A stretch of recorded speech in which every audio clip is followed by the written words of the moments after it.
bá mi gbé pírọ́blẹ́mù mi o, bá mi gbé pírọ́blẹ́mù mi o.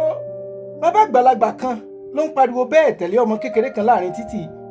Àwa jókòó síbi tá a ti ń mẹ́mu láti tọ́mọdé òun fẹsẹ̀ fẹ́ lọ tí bàbá ń pariwo tẹ̀lé lẹ́yìn. Lójú ọ̀pọ̀lọpọ̀ èèyàn wọ́n kọ̀ rò pé bàbá ya wèrè ni o. Bá mi gbé pírọ́blẹ́mù mi o. Kí ló lè fa ọ̀rọ̀ báyìí? Ẹ farabalẹ̀ kẹjá wo fídíò yìí títí dé ìparí. Àgbàlagbà àfáà ńlá kan ló wá ṣe wáàsí ládùúgbò wa lọ́jọ́ kan.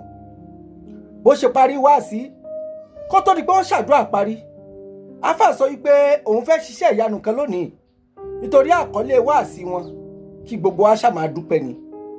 Àfáà sọ wípé nínú kọ̀ǹdíṣàn tó wù ká ti bára wa ká ṣá máa dúpẹ́. Kó tó di pé wọ́n parí wáàsí, wọ́n gbé ike ńlá kan jáde. Wọ́n ní kí oníkálukú mú bẹ́ẹ̀rò àti tákàdá ká kọ ìtó tóbi jù nínú ìṣòro wa síbẹ̀. Àfáà sọ wípé àwọn bẹ Ọlọ́run Elédùmarè àtàwọn ọmọ ogun ọ̀run kí wọ́n gbé ìṣòro tí ń bẹ lọ́kàn wa kúrò. Nígbà tá a ti gbà pé ti tiwa ló lágbára jù, èyí tó fẹ́rẹ́ sí tiwa kọ́ ló ń ṣe fún wa. Oníkálukú kọ ìṣòro ńlá tó tóbi tó kàǹkà nínú ilé ayé rẹ̀.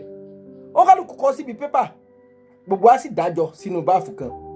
Àfáà mi báàfù pọ̀, wọ́n mú ipò dáadáa tán. Wọ́n bá gbé fún wa pé kóníkálukú tó máa mú míì. Bí wọ́n ṣe ń ṣèyún tán, wọ́n náà gbọ́dọ̀ tú o. Wọ́n ní kó tó di pàtó kí gbogbo wa farabalẹ̀ ká gbàdúrà parí ná. Wọ́n ṣe pàdúrà tán tí wọ́n ṣe rábàná tí wọ́n dìde. Lókàlùkù bẹ̀rẹ̀ sí ní tú pépà tiẹ̀ wo. Ọlọ́run bẹ́ mi ṣe ìgbà tí mo mú nǹkan tí mo bá ń bẹ̀ kò tó ṣòro tí mo gbé lọ. Lójijì a kàn bẹ̀rẹ̀ sí gbóríṣiríṣi ariwo láàrin èrò. Bá mi gbé pírọ́blẹ́mù mi o. Lókàlùkù bẹ̀rẹ̀ sí wá pírọ́blẹ́mù rẹ̀ káàkiri. Yín ló fa ti bàbá tí ń sáré lọ lẹ́lẹ́lẹ́ tó ń sáré tẹ̀lé ọmọ kékeré. Bàbá rí pé ìṣòro tó tóbi tó kàǹkà jù nínú ìṣòro òun tó ń kọ́lẹ̀ ó tiẹ̀ tún wá kéré gan sí tọmọ kékeré tó padà mú pépà tóun.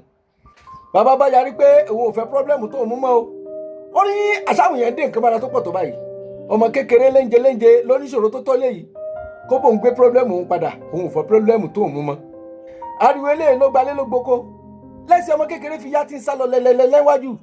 Bàbá ń pariwo pé kó bóun gbé pírọ́blẹ́mù òun.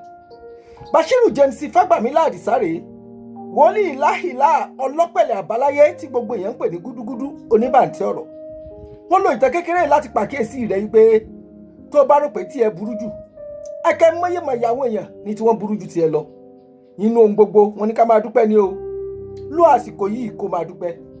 Tó bá ti ṣògùn tí ò jẹ mọ́, tó ti gbìyànjú tí ò dáa, tó gbààwẹ̀ tó lórí òkè tó pora mọ́lẹ̀, tó ṣàǹtẹnumọ́ tó ń béèrè lọ́wọ́ Ọlọ́run, tó bá rò pé wọ́n ti fèrèsé ọ̀run fún ọ títí ẹ ò ṣí, jẹ́ nǹkan ológun kan ìwọ máa dúpẹ́.